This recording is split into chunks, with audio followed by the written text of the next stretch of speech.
नमस्कार, स्वागत है एमपी समाचार में। चलिए देखते हैं एमपी की ताजा और बड़ी खबरों को। इससे पहले आप एमपी के किस जिले से न्यूज को देख रहे हैं, हमें कमेंट बॉक्स में जरूर बताएं। साथ ही डेली खबरों से अपडेट रहने के लिए चैनल को सब्सक्राइब कर बेल आइकन को दबाना बिल्कुल ना भूलें। मछली पालन से मध्य प्रदेश का किसान कमा रहा है लाखों। जानिए किस सरकारी योजना का उठाया लाभ। खेती किसानी में नई नई तकनीकें आने लगी है। इन तकनीकों के माध्यम से किसान बढ़िया मुनाफा कमाने लगे हैं। इधर किसानों के बीच अनुदान पर खेतों में तालाब खुदवाकर मछली पालन करने का चलन बढ़ा है। सरकार भी किसानों को इसके लिए लगातार प्रोत्साहित कर रही है। इससे किसानों के मुनाफे में लगातार इजाफा हो रहा है। खेत में तालाब बनाकर शुरू किया मछली पालन जो मध्य प्रदेश के सिवनी जिले के रहने वाले किसान संतोष कुमार ने प्रधानमंत्री मत्स्य संपदा योजना का लाभ उठाकर अपने खेत में तालाब की खुदाई कराई है। इसके बाद 0.10 हेक्टेयर पर जमीन पर बने तालाब पर पंगेसियम मछली का पालन कर किया है। पहले साल उन्हें 2500 किलो मछली का उत्पादन हासिल हुआ। मध्य प्रदेश में देसी नस्ल की बकरियां बढ़ाएगी इनकम। बिजनेस के लिए 75% पैसा तो सरकार दे रही है।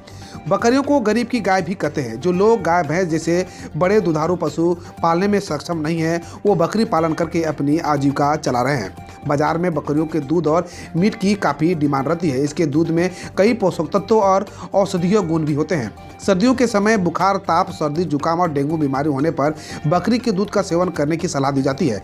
पिछले कुछ सालों में बकरी फार्म का यह बिजनेस भी फायदे का सौदा बनकर सामने आया है। आज बकरी पालन को बढ़ावा देने के लिए केंद्र और राज्य सरकार कई योजनाएं चला रही है। सम्मान निधि योजना की 13वीं किस्त का इंतजार किसानों के खाते में। जानिए कब आएंगे 2000 रुपये। प्रधानमंत्री किसान सम्मान निधि की 13वीं किस्त का किसान बेसब्री से इंतजार कर रहे हैं। लेटेस्ट अपडेट के अनुसार जनवरी महीने में ही किसी भी तारीख को 2000 रुपये की राशि जारी की जा सकती है। पिछले 1 जनवरी को ही 9वीं किस्त सरकार ने जारी कर दी थी। ऐसे में 8 करोड़ से ज़्यादा किसानों को बेसब्री से सम्मान निधि योजना की 13वीं किस्त का इंतजार है। एमपी में दिखने लगा मुफ्त भोजन वितरण योजना का फायदा। पिछड़े राज्यों में सुधर रही लोगों की स्थिति। कोरोना महामारी के दौरान गरीब और जरूरतमंद लोगों की मदद के लिए मुफ्त में अनाज उपलब्ध कराने के लिए प्रधानमंत्री गरीब कल्याण अन्न योजना को शुरू किया गया था। अब इस योजना के फायदे राज्य स्तर पर दिखने लगे हैं। राजगढ़ सांसद ने 66 लाख के निर्माण कार्य का किया भूमि पूजन। वार्ड क्रमांक 2 में बनेगा मुख्यमंत्री संजीवनी क्लिनिक, बोले पीएम आवास से मिला घर। राजगढ़ में नगर पालिका परिषद के पहले कार्यों का भूमि पूजन सोमवार को पूरा स्थित संतोषी माता मंदिर परिसर में किया गया, जिसे वार्ड क्रमांक 2 में बनने वाले मुख्यमंत्री संजीवनी क्लिनिक, 100 फीट के राष्ट्रीय ध्वज स्थापना सहित बना फटखेड़ी रोड के कार्यों की भूमि पूजन राजगढ़ सांसद रोडमल नागर के मुख्य आतिथ्य में संपन्न हुआ। सांसद रोडमल नागर ने भूमि पूजन के साथ ही अपने संबोधन में कहा कि भारतीय जनता पार्टी की सरकार में पैसों की कोई कमी नहीं है। एमपी राजगढ़ में छात्रों के निकाली जागरूकता रैली, ग्रामीणों को पढ़ाया पर्यावरण संरक्षण का पाठ।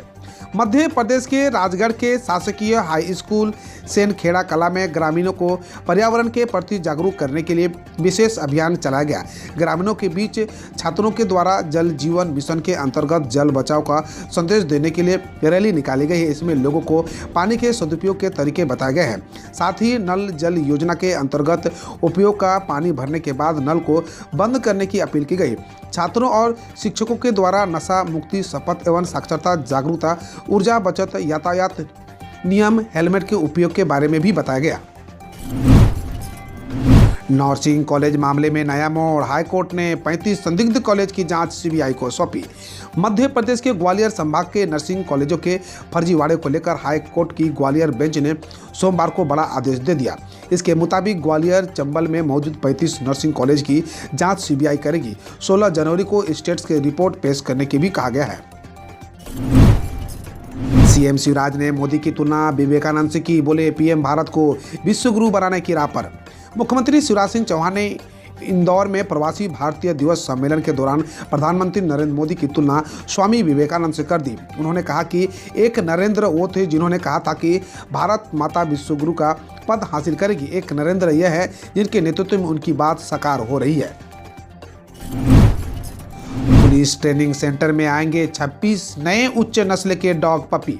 मध्य प्रदेश पुलिस की 23वीं वाहिनी विश्वबल पुलिस ट्रेनिंग सेंटर में जल्द ही उच्च नस्ल के 26 स्वान पप्पी आएंगे। इन 26 पप्पी को मध्य प्रदेश पुलिस फरवरी माह तक खरीदेगी। इन्हें प्रशिक्षण देने के बाद पुलिस को विभिन्न यूनिट में पदस्थ किया जाएगा। कई महत्वपूर्ण यूनिट के पास इस समय डॉग की कमी है। इस कमी को दूर करने के लिए नए डॉग पपी को खरीदकर उन्हें प्रशिक्षित किया जाएगा। मध्य प्रदेश के पास विभिन्न जिले और यूनिट में कुल 136 प्रशिक्षित डॉग पदस्थ हैं।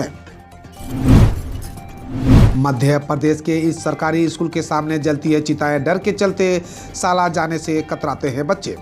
सरकार भले ही ग्रामीण क्षेत्रों के विकास के लिए अनेकों योजनाएं चलाती है, लेकिन आज भी दमोह जिले के कई गांव विकास की राह देख रहे हैं।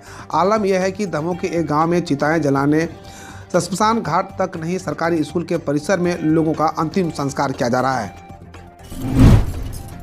अभिनेता सुनील शेट्टी को भाग गया मध्य प्रदेश का जी करता है बार बार आए मध्य प्रदेश। फिल्म अभिनेता सुनील शेट्टी अपने परिवार के साथ बीते दिनों मंडला के कान्हा घूमने आए थे। सड़क मार्ग से लौटते समय जबलपुर के पास उमरिया स्थित एक ढाबे में परिवार के साथ खाना खाया और मध्य प्रदेश की जमकर तारीफ की। प्रवासी भारतीय सम्मेलन में कमलनाथ का बयान, समिट तो एक इवेंट होता है, निवेश तक रात आएगा जब निवेशकों को भरोसा होगा। कल कांग्रेस का पंचायत प्रतिनिधित्व का राज्य स्तरीय सम्मेलन आयोजित हुआ। इस साल होने वाले विधानसभा चुनाव को लेकर सभी पार्टियां अपना पूरा जोर लगा रही है। इस कड़ी में कांग्रेस भी पीछे नहीं है। कल इस सम्मेलन में पीसीसी चीफ कमलनाथ पंचायत प्रतिनिधियों के सीधे रूबरू हुए। साथ ही भारत यात्रा जोड़ो के बाद अब हाथ से हाथ जोड़ो अभियान पर चर्चा करते हुए स्वतंत्र आंदोलन के राष्ट्र निर्माण में प्रवासी भारतीयों की महत्वपूर्ण भूमिका को बताया। साथ ही सभी को प्रवासी भारतीयों का अभिनंदन किया। इनोवेशन प्रमोशन ग्रुप बनाकर शिक्षा और रोजगार के क्षेत्र में कार्य करेगी सरकार। मध्य प्रदेश में शिक्षा और रोजगार के क्षेत्र में कार्य करने के लिए अब राज्य सरकार देश की शीर्ष कंपनियों का सहयोग लेगी। विभिन्न क्षेत्रों के प्रमुख हितधारकों के साथ एक इनोवेशन प्रमोशन ग्रुप की स्थापना की जाएगी, जो नवाचार पारिस्थितिकी तंत्र के नोडल के रूप में कार्य करेगी। शिक्षा के प्रारंभिक चरण से ही विज्ञान और गणित विषय के छात्रों में लोकप्रिय कर उच्चतर माध्यमिक स्तर और स्नातक स्तर पर STEM विषयों का प्रसार बढ़ाने का कार्य किया जाएगा। अब खबर खेल जगत से। रतलाम में 23वें खेल चेतना मेला का हुआ उद्घाटन। ओलंपिक पदक विजेता साक्षी मलिक ने किया शुभारंभ। रतलाम में क्रीड़ा भारती एवं चैतन्य कश्यप फाउंडेशन द्वारा आयोजित 23वें खेल चेतना मेले का शुभारंभ हुआ। यह खेल प्रतियोगिता 9 से 12 जनवरी तक चलेगा। खेल चेतना मेले का शुभारंभ ओलंपिक पदक विजेता साक्षी मलिक ने किया। मीडिया से चर्चा करते हुए साक्षी मलिक ने कहा कि बच्चों को जीवन में टारगेट जरूर तय करना चाहिए। जरूर नहीं कि खेलों में ही करें। कई बच्चे खेलों में रुचि नहीं रखते, लेकिन जीवन में खेल जरूर अपनाना चाहिए। कोई भी लक्ष्य निर्धारित करें कि हमें वहां पहुंचना है।